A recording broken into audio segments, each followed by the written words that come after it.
everybody. It is July 29th. It's the best day of the week because it's a new episode of the Hardcore Smarks. This is a show where a group of know-it-all smart marks talk about their hardcore obsessions.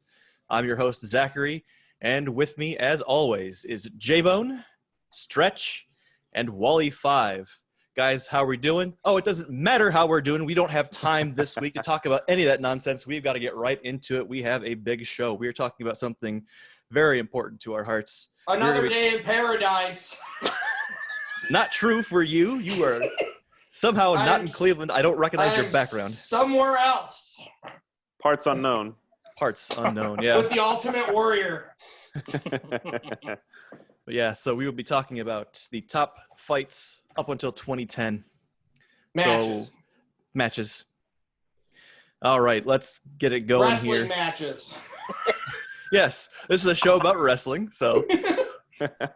Well, we didn't clarify finishers last week, so I'm just making sure we. Yes, last week was wrestling finishers. This week is sweaty men fighting, but in a wrestling match. Yes. So let's start off listing our 5 through 2. What about honorable mentions? We can do the honorable mentions We'll first. do those last. Let's go ahead and, Wally, give us your 5 through 2. My 5 through 2. Okay. Number 5 is TLC 2 from WrestleMania 17. Number 4 is Shawn Michaels and The Undertaker from WrestleMania 25. Number 3 is Ric Flair and Sting from Clash of the Champions 1. Oh. Number 2 is Randy Savage and Ricky Steamboat from WrestleMania 3. And number 1 is I'm sorry. I meant 2, sorry. Giving it away. All right, Stretch. All right. So for mine, for number 5, was Samoa Joe versus AJ Styles versus Christopher Daniels from TNA Unbreakable 2005. Number 4 was TLC 2 from WrestleMania 17. Number 3, Randy Savage versus Ricky Steamboat from WrestleMania 3. And my number 2, Bret Hart versus Shawn Michaels Iron Man match from WrestleMania 12. Perfect. J-Bone. All right, my number 5 is Brock Lesnar versus Undertaker, 2002 No Mercy, Hell in a Cell. My number 4 is HBK Undertaker, WrestleMania 25. My number 3 is Randy Savage versus Steamboat, WrestleMania 3. Number 2 is RVD versus Jerry Lynn, 1999 Hardcore Heaven. All right. My number 5 is going to be Angle Lesnar, WrestleMania 19. Coming at 4, I have Savage and Steamboat from Mania 3. Number 3, I have the Michaels Hart Iron Man match from WrestleMania 12. And my number 2 is going to be TLC 2 from WrestleMania 17. Who wants to start off talking about their number 5? I'll go first. So I'm skipping that one. Okay. So my number 5 was the triple threat for the X Division Championship and Unbreakable, Samoa Joe, AJ Styles, and Christopher Daniels. And at the time, sort of TNA was still a new commodity, and I kind of, knew about it a little bit. I was still watching Ruthless Aggression era, SmackDown, and Raw, so I was kind of more into WWE, but I kind of heard of this, other company. I didn't really know of any other companies at the time, so I'd heard of TNA, and that was kind of the first match that got me into them because I, did a little Google search on them, and I watched it, and it's just like, holy shit, all this action, this fluidity, all these guys have great chemistry in the ring. They're busting out moves I've never seen before, moves I've only seen on a WrestleMania level stage, and they're doing them on a B level pay-per-view. And just the chemistry these guys had and would grow to have in this company, sort of being the building blocks of this company, was just great. So that's what made it onto my list, is just for the sheer amount of athleticism, the chemistry between the guys, and just being something that I had never seen before. AJ's he's like a once-in-a-lifetime talent. So if you had never seen AJ before, that was my first exposure AJ, to him. Yeah, AJ, he was the reason I started watching TNA. Me too. That match, I was like, holy shit, give me more, give me all of this I can have right now. Yeah, if I was actually ranking my honorable mentions, this probably would have been my number 6. This is actually, again, I didn't grow up watching wrestling, so this was my first true exposure to Christopher Daniels, and I was super impressed by him. I'll be going back and watching some more of his stuff. I was just blown away by the skill set that he possesses. But it's just good to see Joe doing a muscle buster and just Joe doing his stuff flying was crazy. Around he used to. Yeah, he does a pretty wicked twister, suicide dive. Daniels is very underrated. He's very underrated, very underappreciated. Like because he never got to be on the main stage of WWE. He's not a household name, so he's very. I mean, we're seeing him in the latter part of his career on AEW now. He's still got it, but it's not there was the report or something, the news that came out recently that said like he's the only man to have wrestled for like every major promotion ever, like ECW, WCW, TNA, NWA, New Japan, like all of that, AEW. That's He's impressive. wrestled in like every possible federation. Is there one moment from that match that just like stands out to you as something that just blew you away? I think you kind of mentioned it. Joe's big corkscrew, the twister was pretty dope. And then the first time that AJ did, that was the first time he did the Styles Clash towards the end of the match. I don't remember which guy it was on, but he did that towards the end of the match, and I was like, holy shit! Like I've never seen that done before. Like I never thought of that as a move before. And that kind of like opened my eyes. Like holy shit! Wrestling isn't just like headlocks and shit. All right, let's move on here. J-Bone. Yeah, the Brock Lesnar Undertaker 0-2 Hell in a Cell. To me, that's what a Hell in a Cell match is supposed to be. Blood. Now the days, I don't know why WWE even does Hell in a Cell because nobody even gets busted open. So, I just think it was a cool match. I mean, even Paul Heyman gets busted open on the outside of the cage. Oh wow. What is it? Undertaker cuts himself too deep, I think, in the. Yes. Yep. Undertaker, yeah. Yeah. And he just sheds a lot of blood, but it's a pretty good match, and the ending's kind of cool with Lesnar getting on top of the cage, and I thought it was a real good match, and like I said, I'm a sucker for blood and hardcore matches, so it kind of touches all the bases with me for a good match. The finish for that match is sweet because Undertaker's got Brock in the tombstone, and then they reverse it, back, and Brock flips the Undertaker up on his shoulders from the tombstone. He flips him up on his shoulders and F5s him, and I'm like, holy shit. The flipping tombstone spot that Roman Reigns and him tried so terribly to recreate a couple years back. And it made me sad to see how old the Undertaker had gotten. It was really cool at the end when he climbed up on the cage with the title. That was the ending of that match is really cool. That's a match that I even told Zachary to go back and watch at least the end of because that match is very memorable. It's one of the better Hell in a Cell matches I've ever seen. So that's actually a really good pick, Jay. I think, right. Like I said, is your 5 good, Zach, or you skipping? No, I can talk about it. Okay. It's going to be Angle versus Lesnar from WrestleMania 19. For me, it was a chance to see Brock back before the first time I was actually exposed to Brock when he was in UFC because I wasn't watching wrestling at the time. So just seeing him back then compared to now, he's so much more of a beast back then that it's nuts what he's able to do. Just start to finish, it's just kind of a nonstop match that's just absolutely incredible. Especially those two had so much chemistry. Both those guys had all kinds of chemistry every time they wrestled. Not even just in the ring too, like in backstage segments, like when they had the gallon of milk and he slapped Angle on the back and he spit it all over the girl. They were good together. Go on, sorry, Zach. I'm just pointing out that they had a lot of chemistry. I'm happy for you guys just to interject here because I don't have as much background with a lot of these matches as you do because this, for me, a lot of these matches, this is the first time I've ever seen them. Something else I noticed was just the power from both of them is not really something you even see nowadays. It's just the brute strength that both of them possess is just like I said, I was pretty awe-inspiring to be honest, but I wasn't even bothered by the so-called botch finish when Brock decides to take a look at his lungs from the chest. I'm pretty convinced he actually died that night. His body just didn't know it. That was going to be my next question to you was, would the match have ranked even higher than that if he had completed the shooting star? Number one on my list if he hits that shooting star. That is number one on my list if he doesn't botch that shooting star. Yeah, like I said, I was okay with the botched finish. It doesn't really affect my judgment of it. Because I'm also coming at these matches from a modern lens, I guess you would say, because that's where most of my experience comes in. So I don't have the nostalgia that say that Right. you guys have for it. So as I'm watching these matches and taking my notes to talk about it, I'm constantly comparing it to some of the matches that I've seen recently, and pretty much all of them I've picked would go toe to toe with any match I would pick for post 2010. So if anything, it makes you look at Brock as an even tougher SOB than you would have if you would have did it. Yeah. So like that's the difference between me and you though, Zach. I had already seen him do the shooting star in OVW, like, so I expected him to hit it because I saw him do it without issue. So then like that ruined it a little bit for me because I'm like, God damn it.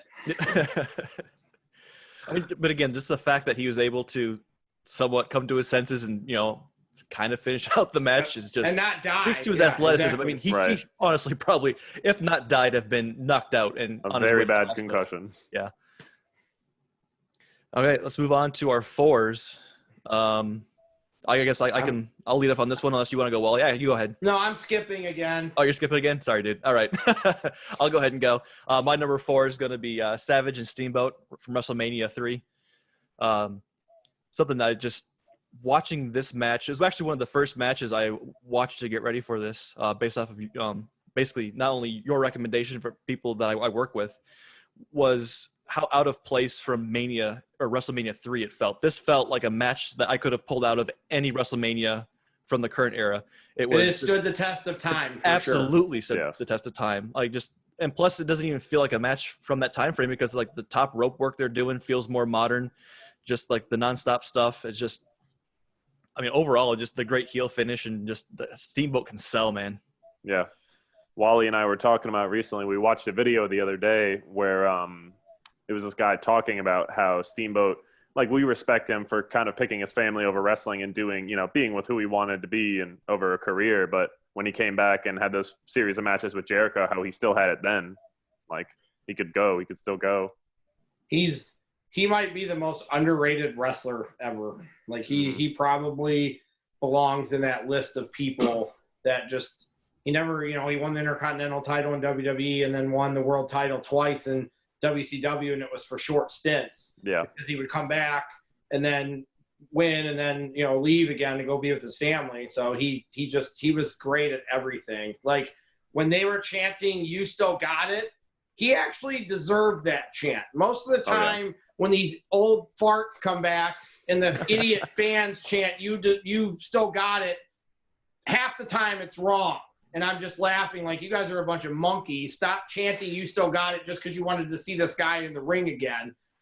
Ricky Steamboat legitimately had it in his 40s and 50s. He could still go. King of the arm drag. Oh, yes. He was the king of the arm drag. He did the best arm drags we've ever seen. And that match is on all of our lists, so we can all kind of talk about it at this point, I feel like. Yeah. But yeah, just like I said, though, it's also probably the shortest match of the ones that I have watched, at least, to get prepared for this. Excuse me.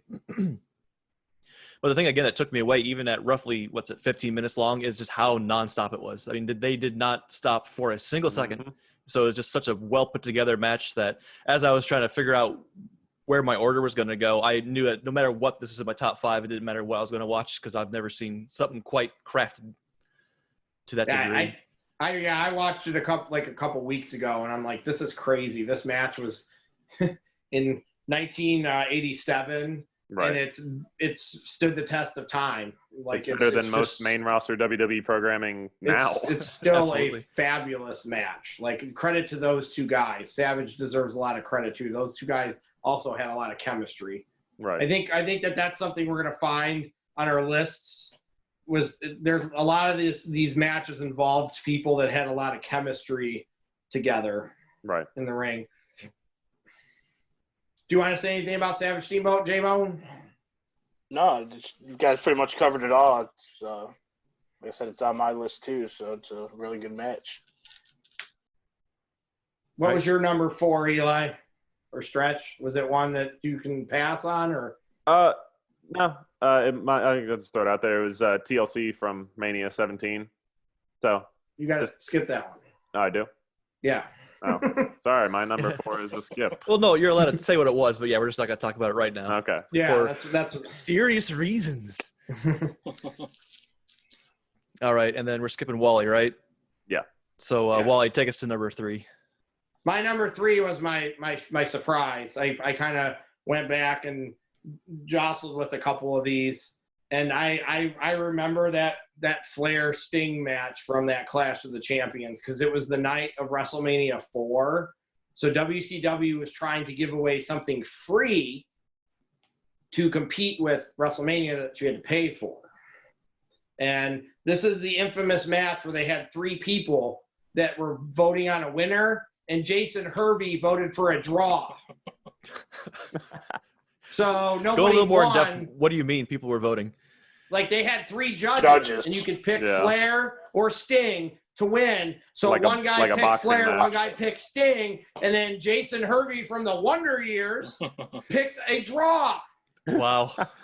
So Flair retained the title because he was the champion at the time. So, but those guys fought for like 45 minutes, and talk about here's 2 more guys that had amazing chemistry. Yeah. Sting and Flair would fight at house shows for 45 minutes every night.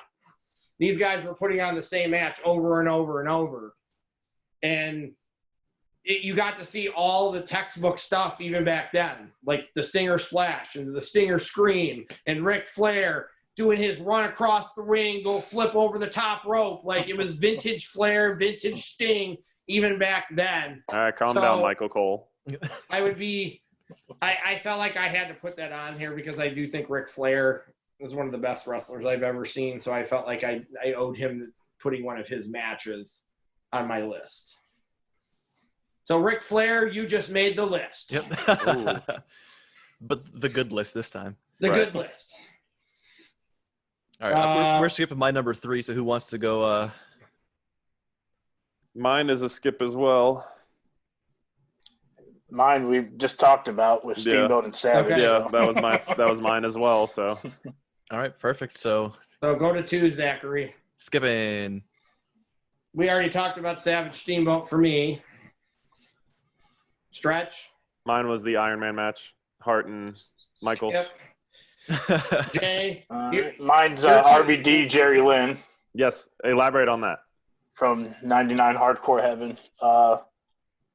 They just have great chemistry. You know, they fought in at least 3 or 4 matches, and they always seem to click and have good chemistry and put on good matches. You know, Jerry Lynn, you know, a lot of people didn't know who he was, and not saying he was a great wrestler, but he was underrated a little bit, I think. And, you know, Rob Van Dam was on top of his game during that time. And, you know, it's great spot fest. You know, they, you know, did stuff with tables and chairs and, you know, outside the ring, inside the ring. And each one of their matches would go at least 20, 25 minutes. So you definitely got your money's worth. And like I said, the Hardcore Heaven. Go ahead. My only exposure to Jerry Lynn was TNA, so I hadn't seen much of his stuff in ECW, so I actually have to give that match a watch because I haven't seen that one all the way through. He was a trainer, and he was a trainer for WWE for a lot. Like he did a lot of backstage stuff too, so he's really well respected. Like in the back, just in the wrestling community, I think I remember he had a kind of a corny stint in WWE that was not memorable. Like I would have preferred that not happen. They didn't really know what to do with him. Imagine that. Him and AJ had good matches in TNA, kind of the birth of the X division a little bit. So who's Zachary? Are you gonna let go ahead and reveal your number 1? All right, my number 1 is going to be Undertaker versus Michaels from Mania 25. I think Stretch is with me on this one. I am. That is mine as well. So we have a shared number 1, so we'll kind of start us off talking about it. So again, I've only really seen present day Undertaker.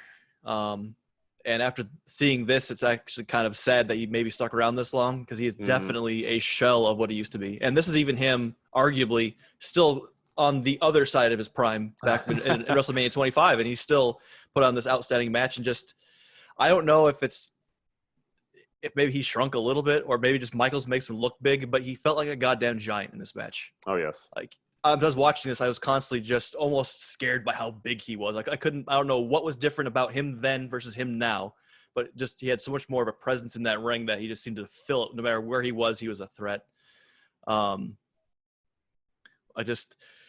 He could have potentially died in that match also. I was about to say, if it wasn't Well, for Jimmy Snuka's, if Jimmy Snuka's son was like 2 feet more over, he wouldn't have had a concussion for most of the match. But neither here nor there.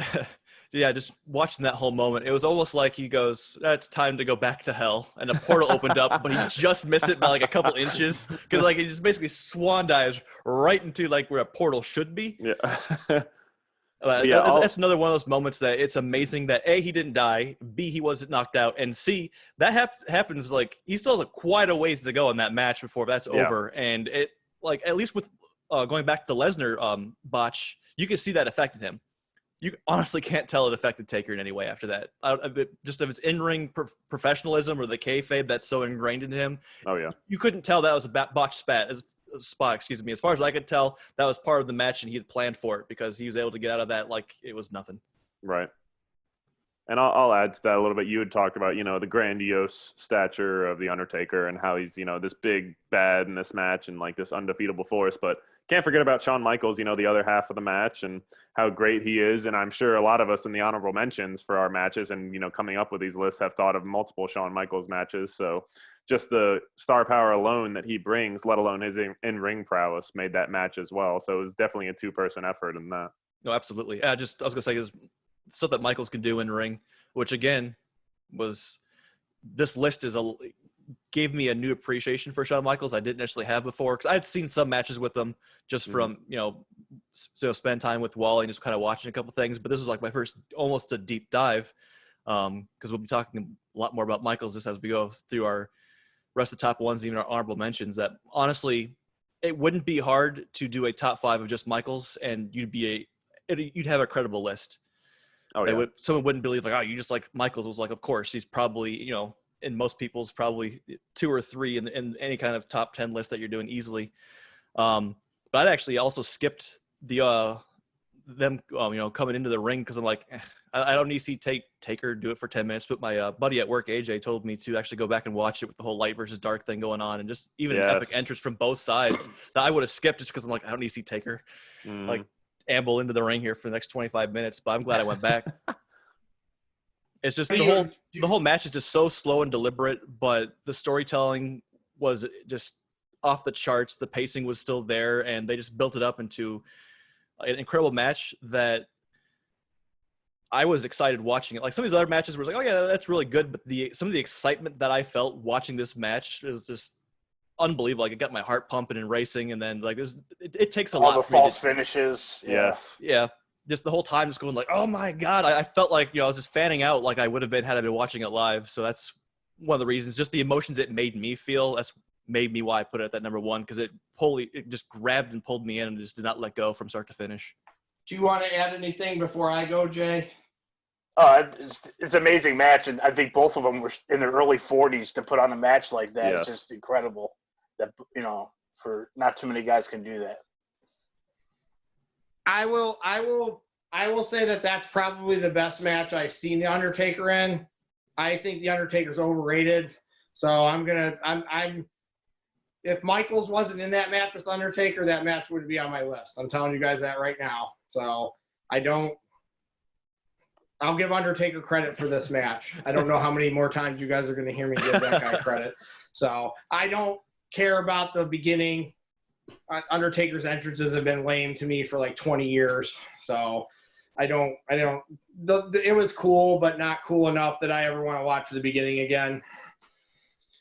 It's a really good match, though. It is. It's 2 guys who, once again, they have chemistry because they fought again the following year at WrestleMania. So WWE clearly trusted them to go back and do it again the following year. And they built that shit up for almost a whole year, too.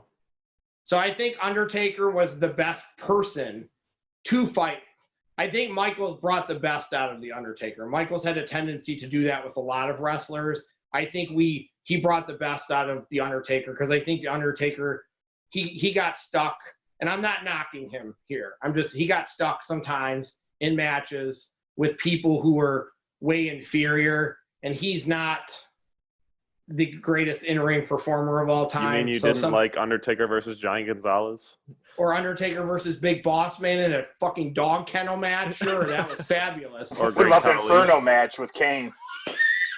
So I think that there were times, and I don't. We'll talk about this further down the road. I think the Undertaker Michaels brought the best out in him. I think even when Undertaker fought Triple H, I think the matches with Michaels were substantially better than the Undertaker Triple H matches too. So, Jay, your number one reveal. Mine is the WrestleMania 17 TLC 2 with the Hardy Boys, Dudley Boys, and Edge and Christian. Fantastic match. Yeah, I think it was a great match. And at first, I really wasn't sure about Christian and Edge being in that match, because I didn't feel like they fit the mold of the other guys. But they, hands out, they showed up and showed out. They're great in the match. Like I said, great spots, with Hardy doing the swanton off the ladder. Edge doing that spear off the ladder. I mean, there's just a lot of great spots in that match. I Used to use a ladder in like a Daredevil fashion going forward, especially in the Attitude Era. So I feel like they kind of broke the mold on that one. They took it to another level. Mm-hmm. The Hardys and Edge and Christian actually fought when me and Jay went to see them fight at No Mercy, and like that one really started it. That was they threw all the other stuff in. When you brought the tables and the chairs in, they innovated with that stuff. I think when I saw the Hardys versus Edge and Christian in the ladder match at No Mercy, that match was really good too. So that the pieces were already there. They just threw the tables and the chairs in and made an up the ante kind of, because they're like, well, the Hardys and Edge and Christian have already done a ladder match, so we need to up the ante a little bit. And the Dudleys are involved, so let's get the tables involved. Well, wasn't that the storyline, as though the Dudleys are experts of tables, Edge and Christian do concertos a lot, so they'll do that, and the Hardys are good with ladders, so let's throw it all together. Yeah. Well, one of the things I liked is just it felt really, watching it was like backstage they just go, we're just going to go at it. Like, just hit each other for real. Let's just do it. Because some of those shots were just absolutely brutal. Like stiff. So stiff. It was really impressive. And I just also want to give a shout out to Paul Heyman, just absolutely killing it on the commenting on that match. Just some of the best I've heard, to be honest. That match is really good. I'm not trying to ruffle feathers here, but it's still a spot fest to me to some degree. So it's harder for me to put it any higher than 5, because it still was a spot fest more than anything else. So it was really cool, and it was definitely trend setting. But for a wrestling purist like me, I can't put that match higher than 5 because it was a spot fest to some degree.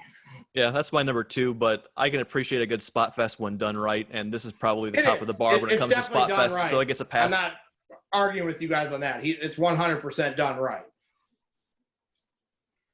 But yeah, so now I get to well, sorry, there's a couple of other things because this is my number 2, so I had a lot of notes on this one. But like normally when we get like someone running interference in a match, it's lame, it doesn't work. But seeing Spike, Rhino, and Lita come out, it actually worked in this match for once, where normally it doesn't. It just takes over the match. But they actually added to the match in a credible way that made sense for them to come out. That did. You're right. That did help that match too. You're right. That's one of those times when that actually was a good thing instead of a bad thing. Yep. Yeah, go ahead. So my number 1 match is the greatest wrestling match ever. It's the Iron Man match. It's the Iron Man match between Bret Hart and Shawn Michaels. It's been the best match I've seen since I saw it. And I've watched a shit ton of matches since then. So I've seen probably hundreds of matches since then, and I'm not backing down.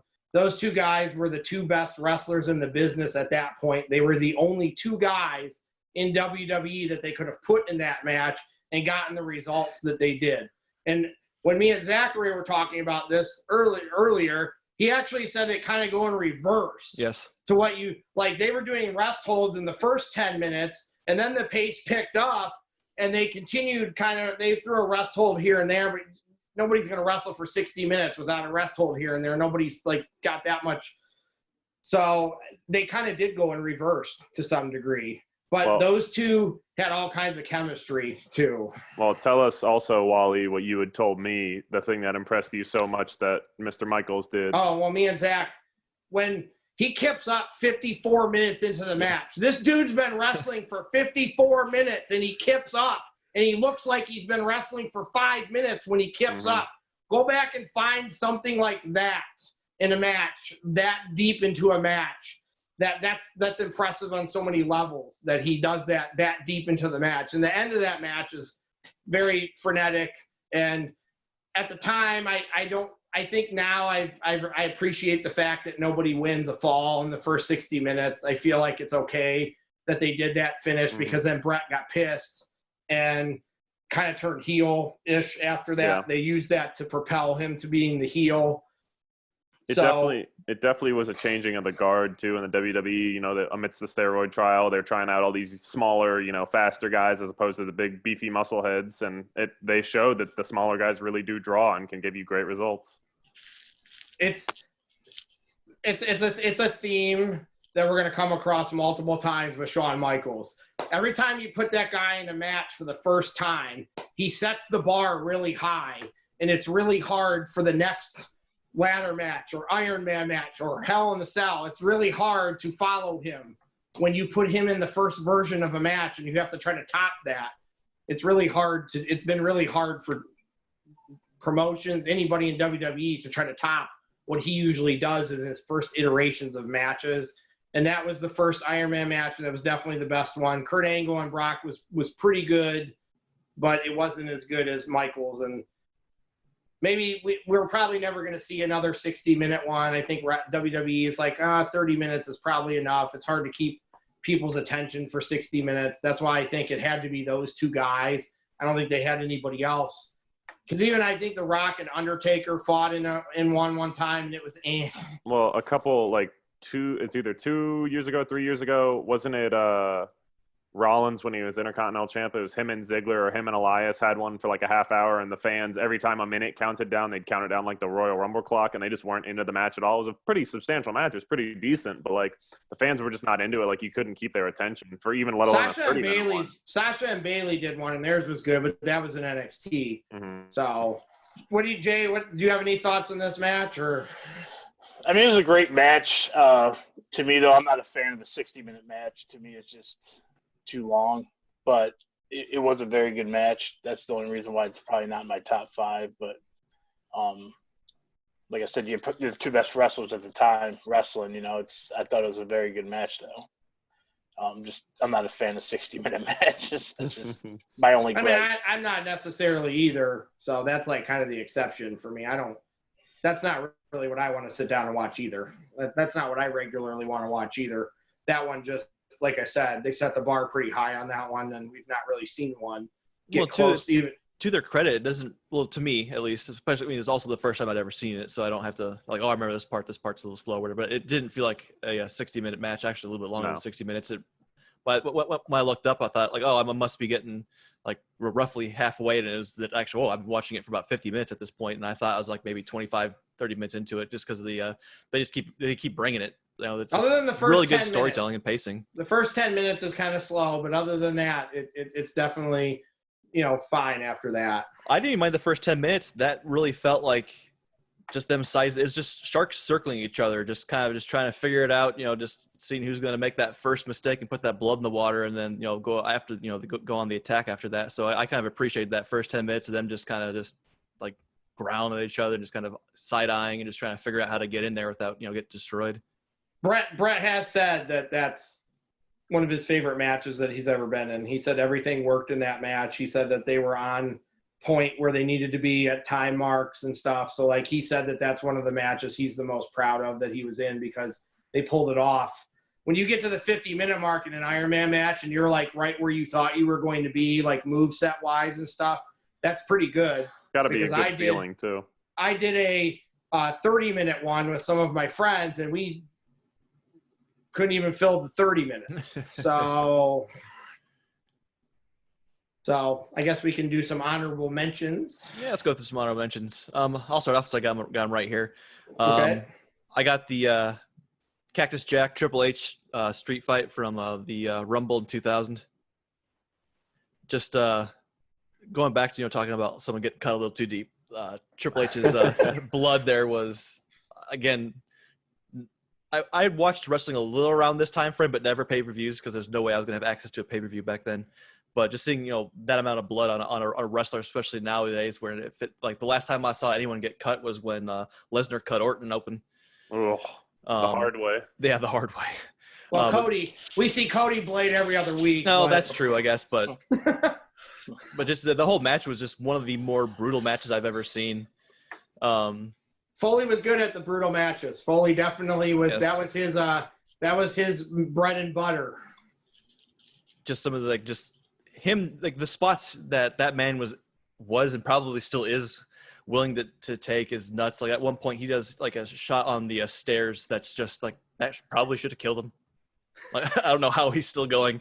I do want to give a shout out to the commentators. At one point, one of them says something about Triple H's epidermis, which made me laugh for about 4 minutes straight when I was watching it, just out of nowhere.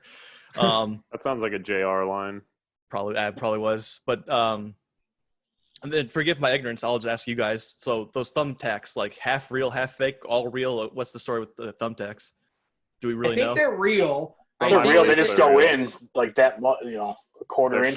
They're short spikes. But they have to be like we want. My friend Shawn wanted to do some dabbling in that, and we're like, Shawn, we're gonna have to sanitize all these spikes and stuff, and it's too much. Yeah. It was too much trouble for us. Like for what you're gonna get out of it, it was too much trouble for us. But it's like when they're sticking out of them, it's legitimately sticking out of them. Okay, I just wasn't sure because like some of them almost looked like they were just like little sticky just like caps the metal part of a thumbtack. Yeah. Yeah. Plus, this was also my first time. I've definitely because this is back when I was watching wrestling a little bit on TV. I had seen Mankind plenty, but this is my first exposure to Cactus Jack, as it were. So it was kind of neat to see Foley pulling off one of his other characters because I'd also seen Dude Love a little bit, but this is probably my first and only time I've seen Cactus Jack do anything. Overall, I thought it was a fantastic match. But yeah. Go ahead. What else you got, Zach? No, I'll keep going. Let's bring up Michaels again. Why not? Michaels versus Jericho from WrestleMania 19. That was a good one. Well, first of all, I loved it as he's walking out, Michaels, that is, the not working confetti guns and just how he reacted to it. Because the first time he's like, it's a fluke. Just one more. Goes to the second one. He's just like, please, like he prays for a second, tries to shoot it. That one doesn't go off. Like just, you can't shake the guy. That would have thrown off some wrestlers. Like, oh, this is garbage. What do I do? These aren't working. He just played it off and moved on without any kind of issues. We get an amazing double kip in that match. So I love a good kip up. But just again, let's just go back to that chemistry. Those two guys had it in that match as well. Plus, Jericho's another guy that has chemistry. He had chemistry with a lot of people in WWE. Yeah, and then just the way it ends with Jericho just kicking him in the nuts and flipping out the crowd was just a great heel finish. I got a kick out of that. And let's see what else I got. And then I got let's do Michaels again. Why not? Let's just keep this going.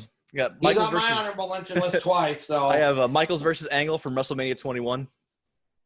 Just that one was also on my honorable mentions. Great, just good mat match. wrestling, just good technical wrestling. And then apparently this was their first two of the best type thing. Yeah, Mm-hmm. I mean, apparently this was their first match, and the chemistry instantly is there. So I think that just speaks to, because we say this in all of Michael's fights. Maybe he just has that raw skill in ring that he just can manufacture that chemistry. He does. Well, that and like the build up to this match was great because they were on separate brands, and so they kind of had to take shots at each other from week to week. And one week, Kurt Angle brings out Sherry Martel to sing And "Sexy sings Kurt." his music, Yeah, that did it for me. I was like, holy shit! Like Kurt had always kind of been like a comedy guy in the past, the butt of some jokes, but he still could go. And like this just kind of proved the perfect like balance of it. Like he could still be like stupid, sing a stupid song with Sherry Martel, who nobody ever thought would come back to WWE, and they could still go in the ring and make a great match. Marty Jannetty still can't walk. Yeah. That's right. They did bring back Jannetty for that feud too. The other thing I saw from that match though was just some of the best chops I've seen. Oh yes, Just absolutely brutal chops in that match. And then I'll just say I have one more honorable mention. I'll just throw out there real quick, to the point where I like this match so much I really wanted to give it like a tied for fifth type of a thing. Was Hart versus Bulldog from SummerSlam in '92. I had that too. That's what I told you to watch. If from a technical standpoint, if we're going to be talking about just a crafted match, this is probably one of the most perfect matches I've ever seen start to finish, which doing my research after I watched it, I went back and started reading up on it, was called on the fly, basically, by Hart, because Bulldog didn't remember any of it because apparently he had been taking a little bit of drugs. Out. Yeah. So, like, I would have, like, had you asked me before I had read any of this stuff, I would have been able to. That one. I toiled with that one in my top 5.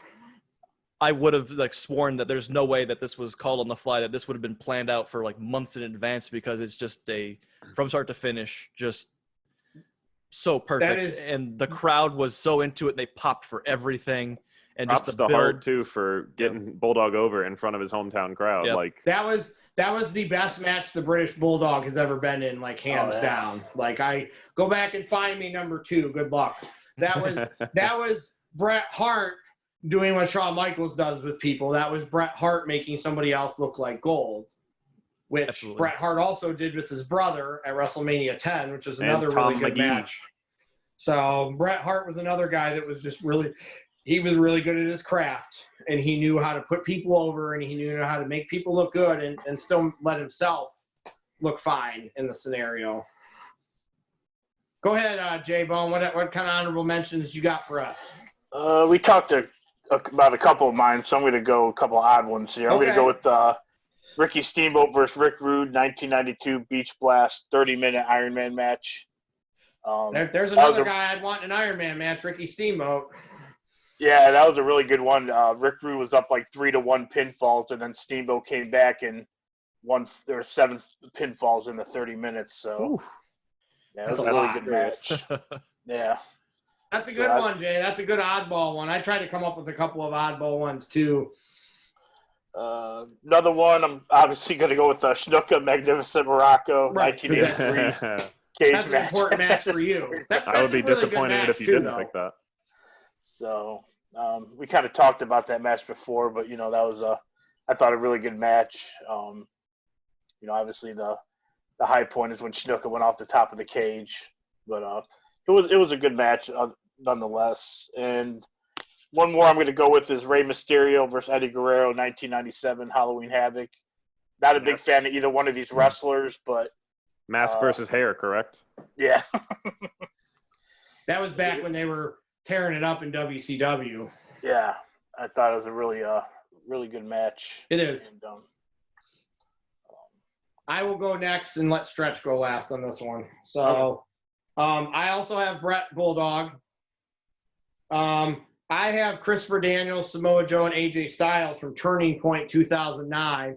I like that triple threat match better than the one you guys picked.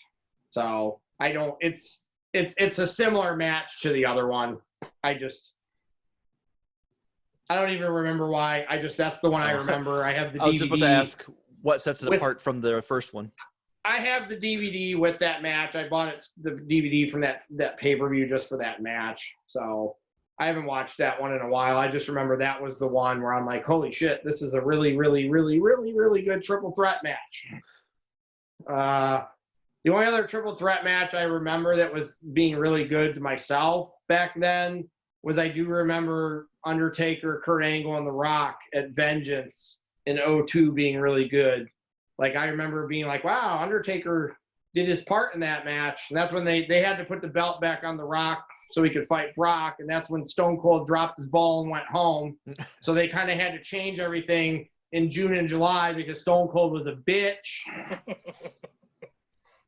So then the other 2 matches I have are Shawn Michaels matches. I have Michaels and Triple H in the unsanctioned match at SummerSlam 02. That's probably maybe the best match I've seen live. I was in attendance for that one, and I'm a huge Shawn Michaels guy, so it was pretty cool to get to see him come back. And everybody after that match was like, "You still got it." He did the elbow drop off the ladder. So it was vintage Michaels, and Triple H and Shawn Michaels are probably top 3 or 4 guys with chemistry wise ever. Those guys have, and when you're best friends with somebody, usually the chemistry is there. That's generally what tends to happen. And my other is the first Elimination Chamber match from Survivor Series 02 that Shawn Michaels won the belt at. That match was, other than Kane, that match was RVD, Booker T, Chris Jericho, Triple H, Shawn Michaels. Like, those are all-time great wrestlers, all of them. Yes. RVD did the frog splash off one of the chambers. Michaels did the elbow drop off one of the chambers. And Michaels, once again, was in the first elimination chamber and set the bar pretty high. And then I believe the following year, Goldberg was in it. I'm like, oh, well, there that goes. So Michaels is a theme today. I feel like Shawn Michaels has been kind of a theme today. Praise our you Lord got any Shawn Michaels for us, Eli? I do actually have him once or twice. I had the Razor, Ramon, and Michaels ladder match from WrestleMania 10. Praise be. Innovative. Yeah, praise be. Innovative, something we had never really seen before. Kind of set the. Again, two friends, two clique guys going up against each other. They knew the ins and outs of how each other worked and what to do. So innovative in the style, the match type, and just two guys having great chemistry. I had for sheer. So these next ones aren't for matter of fact of like in-ring merit, but just for like sheer historical value to wrestling. I had Undertaker and Mankind in the Hell in a Cell. Obviously, you have that iconic moment of him throwing him off the top of Hell in the Cell. You can boo all you want and put a thumbs down all you want. Where would wrestling be without that? Would we have anybody else go off the top of a cell? Would we have Kevin Owens go off of one? Would we have Shane McMahon go off of one? So the glorified spot fest. Okay. What was Elimination Chamber? There was wrestling in that match. Go find some wrestling moves in that other one. It's 3 big spots and a bunch of crap. Okay, well, didn't I preface it by saying not for in-ring merit, but for historical value? Am I talking to Big Show Pat or Eli here? I don't know. Oh, man. It's like I could say something, but let me not. historical. I didn't pick any matches for historical value. Neither did I. This is an honorable mention. Okay. Well, I didn't even pick any for that. Okay. Well, it's my list. What else you got? Hopefully this one's better than the last one. I had Michaels and Angle from Mania 21. Pretty much a lot that was already talked about. Hart and Bulldog from SummerSlam. I did have Flair and Macho Man from Mania 8. Again, two guys that can go, two guys that can work. So a lot more of the consistency. We've seen a lot of Flair, a lot of Michaels. So. All right, I'll give you the one historical significance. I thought there was going to be more than one. I thought you made it sound like there was going to be a couple of those. The one I'll give you. Hey, Barney, shut up with that purple shirt. Yeah, well, I'm the only one with the wrestling shirt on a wrestling podcast. So. Do you want a cookie? Yeah. He wants extra points. Someone's trying a little too hard for teacher, I think. All right. Any other honorable mentions we want to throw out there? No. We're all good? Yeah. Eventually here we're going to get moving on to the Wednesday Night War. But before we do, let's do one of my favorite segments. Let's do the scenario of the week. I'm excited for this one. Give me a second. Is a science experiment gone wrong? In an effort to cure the world of COVID-19, a mad scientist has accidentally cloned 12 Marco stunts into existence. It's a disaster. And not only did he clone Marco stunt, they feel no fear and have a murderous rage boiling underneath that diminutive frame. But not wanting to waste a good gimmick, AEW has booked you and a wrestler of your choice to fight these 12 Marco stunts. The challenge is open to the wrestler of any brand because AEW wants to put on a show. Who are we going to pick? Stretch, you won last week, so you get champ's advantage. Who do you got? So, in doing my research on Mr. Marco Stunt, I came across a couple of wrestlers that he grew up idolizing. One of them being, you guys are going to love this one. Marco Stunt grew up idolizing The Big Show.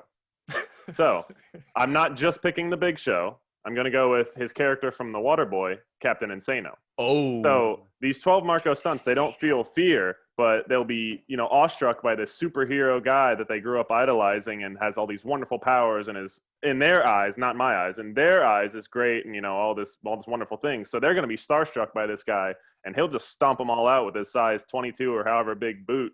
So he can squash them like a bug while they're just staring at him with hard eyes. So you lost me at first with the Big Show, but the fact that we're going to be doing it was Captain Insano, Yes. Absolutely. That is a good choice. I like it. You saved yourself, but only barely. Thank you. All right, let's go, J-Bone.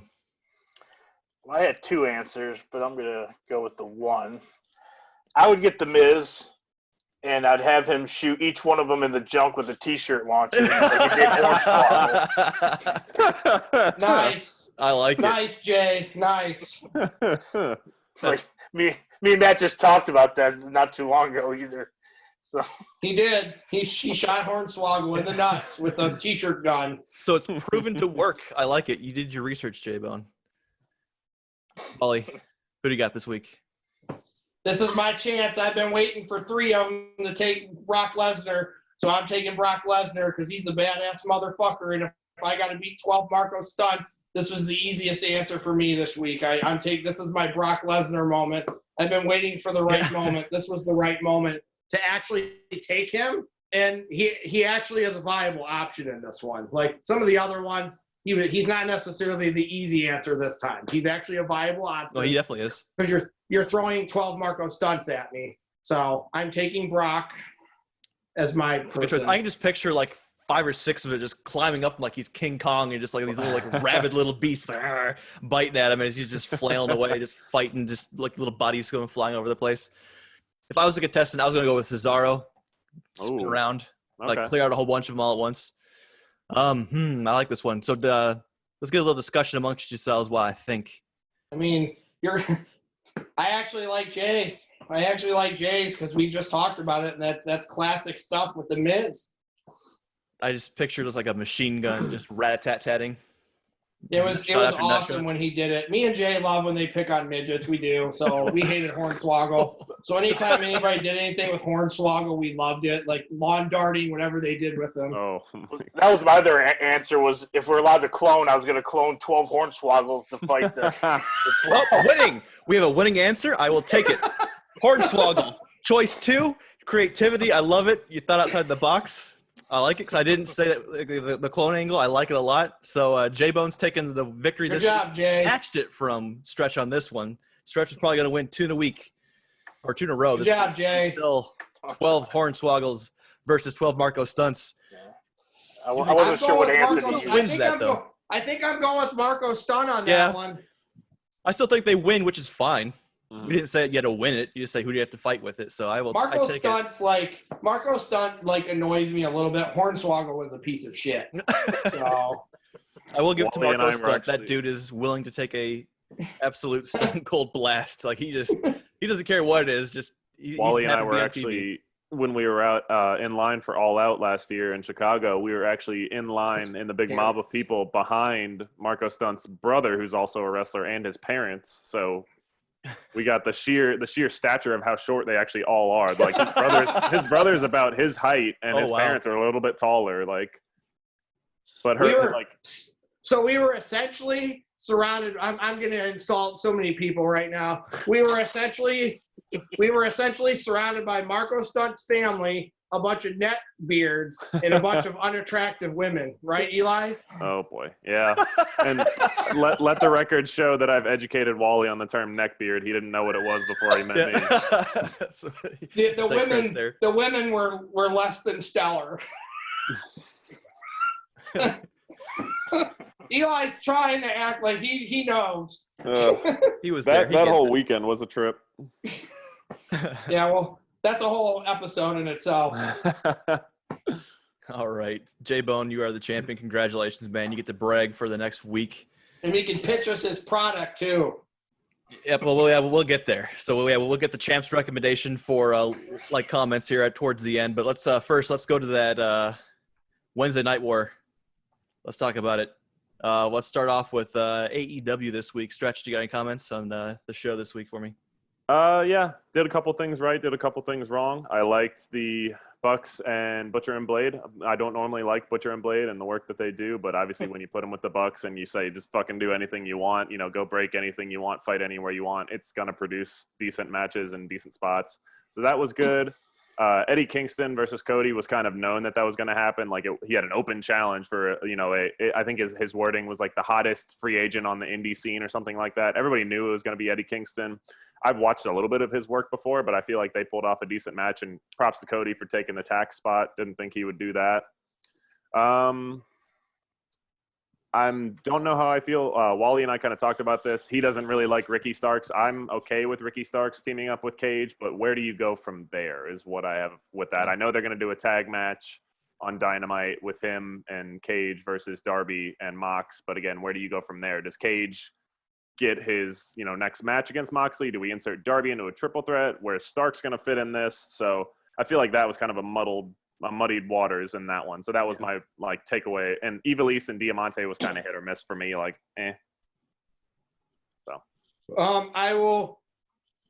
I didn't have a problem with Eddie Kingston other than the announcer. One of the announcers was like, this guy's lost a lot of weight and his beer gut was hanging. Yeah. You could see it in the tight shirt he was wearing. And I think Excalibur's like, yeah, he's lost a lot of weight. I'm like, how much did he weigh before this? I'm like, the guy shouldn't have had a shirt on that was tight with his beer gut hanging. The Bucks Butcher Blade match was fabulous, other than the Blade missing the table. How do you miss the table in that situation? It's not hard. How do you completely miss the table when you're flying? Nobody was throwing him out of the ring. No. He was diving out of the ring on his own accord. How do you miss that table? One thing too that I forgot to mention, because I didn't get a chance to watch all of each shows in their entirety because I was on vacation last week. So Wally had pointed this out to me, and I'm sure he can elaborate on it. Britt Baker had a pretty great promo. I'll have to go back and watch it, but he had said it was fantastic. As always, she is. Yes. The finish to the Bucks match was fabulous. That was a fabulous double table spot off stuff. That was great. Britt Baker's promo was great. I'm kind of with Stretch on the whole Brian Cage, Moxley, whatever mess that's going to be. I also think MJF might get thrown into that mix here too. So that's becoming a mess. Quite possibly the highlight of that show would be the last 3 minutes when we got the return of Sammy Guevara, dressed up as Serpentico. Yes, I was going to let you talk about that. Yeah, so that happy. Was flipping back and forth from shows. Me and Zachary turned it on, and I looked at Zachary, and I said, that's probably Sammy Guevara, and then he got up and did the 450.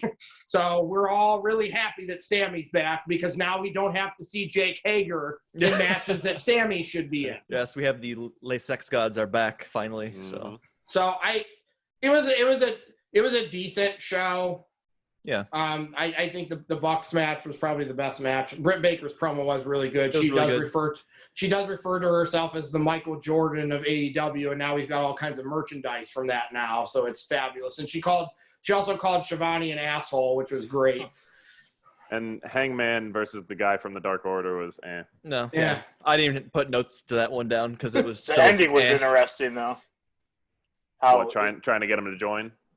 You know how the rival FTR came out to rescue him before Kenny Omega. They took the beer from him, and they're kind of setting that up. Well, they've been setting that up for months now. But Kenny the Cleaner. Yeah, Kenny was definitely noticeably absent towards the end there. Good call, Jay. I'd completely forgotten about that. That we actually had at least some story building that was significant. What do you got, Zach or Jay? I mean, for me, it was the Bucks versus Butcher and the Blade was just a fantastic match, start to finish. And then other than that, I just have triple underlined with 3 exclamation points. Sammy's back in my slightly drunk handwriting from the end of the show. So, got anything, Jay? We covered most of it. I thought MJF was funny during his match with Griff Garrison. With Jungle Man? Yeah, with Jungle Man. Jungle Man. Yeah. MJF is priceless anytime he's in a match or on the mic. Give MJF a microphone and it's guaranteed entertainment. That guy does not disappoint. So unless the only time that guy disappoints is if they don't give him the microphone, and then we're pissed. Right. Yeah. And I agree. The Young Bucks match to me was the best match between both federations, in my opinion. So the thing I miss about MJF, side note, is it sucks with no crowd. Because during those picture-in-pictures, they used to show him go out in the crowd and fuck with people. So we don't get to see that right now, and that I miss seeing him do that because that's extra entertainment. So NXT. Let's go NXT. I'll start this one off. So let's just start with the that final match, Cross versus Dijakovic, and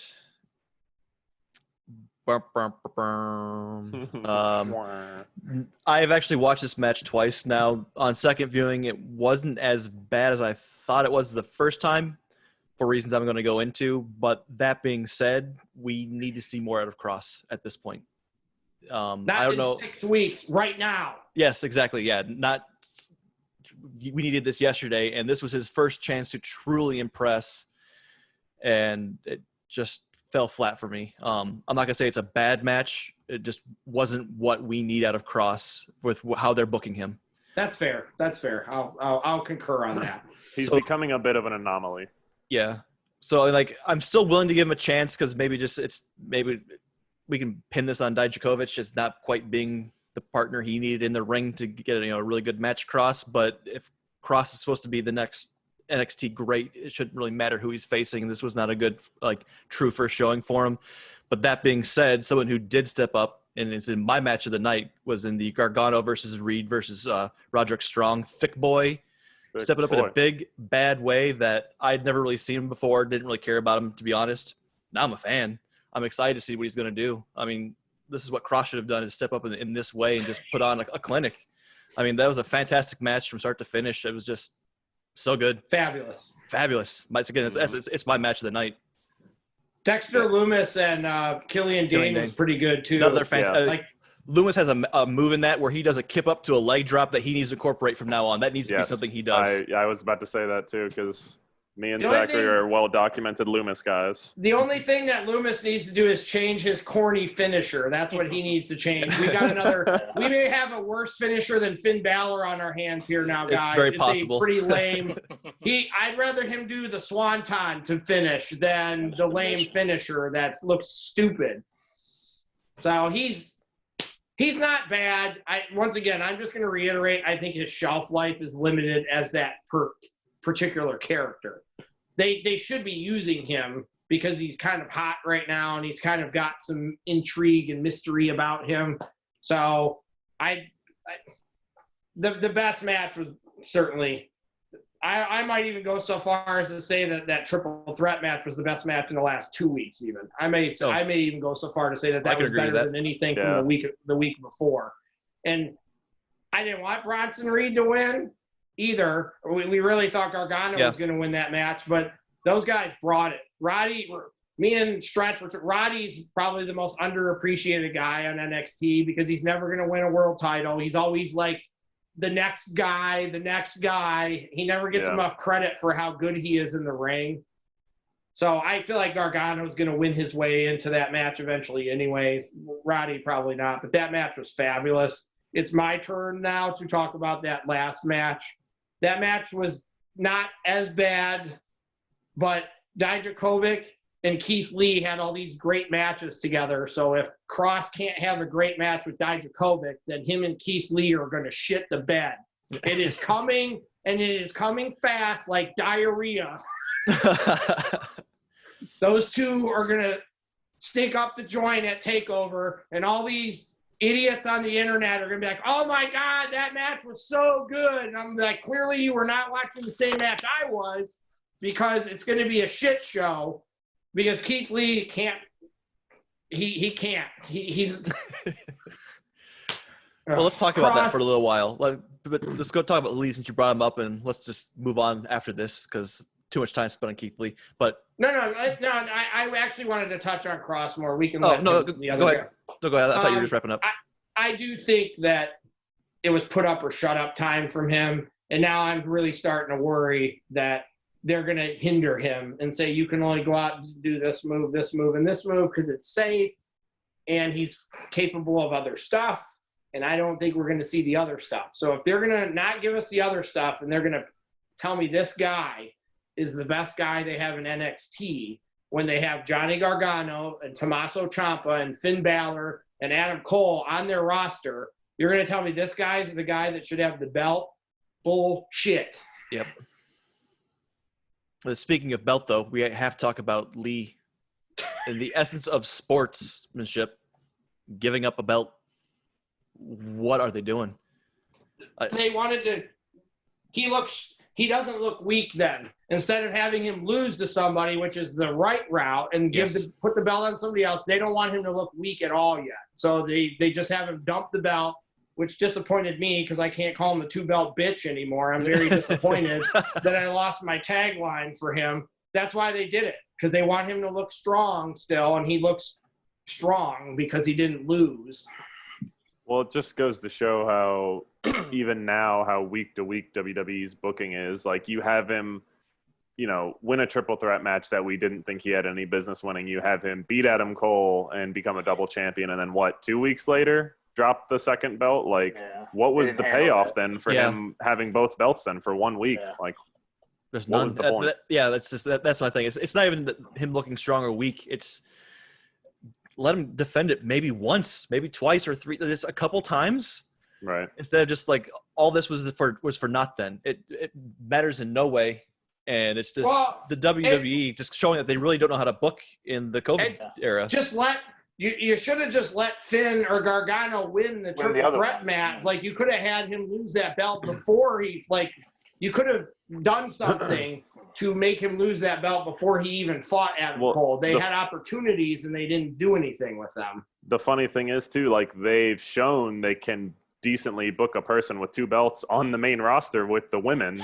Yep. So do they not know what they're doing with him? Like, I just think the whole thing is just a clusterfuck right now. Well, on our own time, we've talked a bit about the ratings and how NXT has been slipping a little bit right when Lee gets the belts. I'm not saying I'm not saying it's not like, it's causality type of a thing, but he gets the belts and immediately their ratings kind of drop. Coincidence, maybe, but conspiracy, sure, why not? But on the bright side, it's leading to a fantastic ladder match that will get a takeover. Absolutely. So. What did you think, Jay, of NXT? I thought it was all right. Like I said, the triple threat match I really enjoyed. I thought that was a great match. I liked the Dexter Lumis match, and that was about it. What's that? We got some Robert Stone. He got some muscle. That was entertaining. Mm-hmm. But the main event I thought was so at best. So yeah. Well, as every week I have a little note that says more Robert Stone, and I also have a note once again saying more Breezango. Yeah, so you got your fix. I know I got my fix, but I just needs me some more. They're really good. They're really entertaining. Like, them coming out in like different getup every week for their entrance is really fun. Right. But it's them pigeonholing them into the comedy act again, and they're like a really good wrestlers. They're both very talented. You're right. They're both really talented, but that being said, Tyler Breeze is just so underused that he's been underused his whole NXT, his whole WWE career. It's unfortunate. He deserves so much better. NXT for you, Stretch? Yep. Just more of the same. Like, I really enjoyed the triple threat. Kind of had known a little bit about Bronson Reed. Wally and I had seen him fight Isaiah Swerve Scott live back in November, and that was a great match. Yep, it was a great match. So I kind of knew that he had that in him, not to that degree, but I'm excited for what they're doing for him in the future. Again, with Keith Lee, what the hell are you doing? Like, what kind of storyline writing is this? Where are we going with this? Something y'all didn't really touch on. The Lorcan and Thatcher match was decent, but again, how long are we going to have them fight? So yeah. The promo with Strong and Thick Boy and Gargano was awesome too. Like, when Gargano was like, "Okay, Thick Boy." Yeah. Just some really good stuff. Let's figure out our winners then. Let's just round robin it. Let's start with Stretch. Tough one. They had some good matches and everything, both sides, but also some kind of points. NXT had, again, repeated matches and really weird booking with Keith Lee, so that kind of gave the edge to AEW for me. The Bucks match was my match of the week. All right. So AEW for me. J-Bone.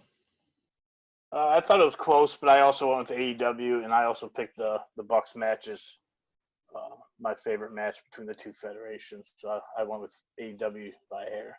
So if AEW 2-0 so far, I'm going to actually go NXT. I'm going to dissent with the group on this one a little bit. I think overall they had a slightly better show, especially with that triple threat. Even with the week main event, I think overall they just put together a slightly better program. All right, Wally, we're going to end up in a tie. What's going on? Yep, I'm going NXT. Oh. Which we do have a tiebreaker in for when this happens. It's then decided by the fans. So I believe it went to AEW this week then because they had the better ratings. Mm-hmm. Yeah, So we have AEW taking it 2 weeks in a row. Yeah, I think it wasn't. It actually wasn't even. It wasn't really as close as it's been other weeks for me. So even with that shitty main event, I still liked NXT better. I was waiting. We said that they needed to put up or shut up. They did a little bit. Yep. They're getting better, and with the announced triple threat match for this upcoming show, it's got promising written on it. I mean, we probably know who's going to win, but it's probably going to be a really good match. Oh yeah. I mean, we thought we knew who's going to win with this first one, with Gargano probably taking it, but we got shocked on that one, although I can't really not see them giving it to Finn. But Right. Speaking of upcoming then, Mr. Prognosticator Stretch, what do you have for us this week? So I was trying to come up with one, but on a talk with Wally earlier, he said one of our other friends, Joe, had a decent prediction. So I'm going to go ahead and rip that from him, giving him credit, of course. But from this past week on Raw, actually, we got a stupid match, if you can even call it that, between Shayna Baszler and Nia Jax, which Wally and I actually called as it was happening. They got in the ring, started throwing some punches, and I'm like, wait, two heels, two like bigger forces, like they're not going to have a decisive finish for this match. It's probably going to be a double count out or some bullshit. And sure enough, they go out of the ring. Both of them get counted out. Both of them fight. Nobody looks strong. And so soon after that, our friend Joe was talking to Wally, and he goes, yeah, you know what? I'm thinking that this is probably going to lead to Shayna and Nia being a tag team and just running the women's tag division, especially since there's rumors that Bliss and Cross are going to get broken up. So that's my secondhand prediction, is that probably we're going to see Nia and Shayna as a tag team here soon. Amazing. Worst. That's not a great scenario, but I'm worried. I'm really worried that it's coming also. Yeah. Well, a weatherman can't, make the weather. He just calls it. So, J-Bone, our champion, do you have a giveaway for us this week? Yeah, anyone that subscribes to our channel today will get a free whoopee cushion. Yep. Ooh. Hey, whoopee cushion from Champion J-Bone. Again, look at the fine print details on that. There is no real prize. Let's wrap it up. Any parting words from the crew this week? Two belts banks. Two belts banks. Let's hear it for two belts. I like that. The golden role models are fabulous. I did just want to say, Wally, that room looks kind of familiar that you're in. Like, yeah. I don't see a Rock poster behind you. Don't you normally have like a Rock and like Sasha behind you? Yeah, I feel like this merchandise behind me belongs to somebody else on this podcast. Wait, what? Yeah, where's your Otis poster? What's going on? What? Wait, what? That looks like that couch looks familiar too. What? That's your pillow, isn't it? Yeah, I have that. What? But so behind you. Oh my God! He was here the whole time. He's been here the whole time. In our rare guest opinions, we have them in the same spot. Amazing. All right, that's the show this week. Thank you so much for everyone for listening in, tuning in. And once again, if life gets you in a pin, keep kicking on that 2 count. Thanks a bunch, guys. Deuces.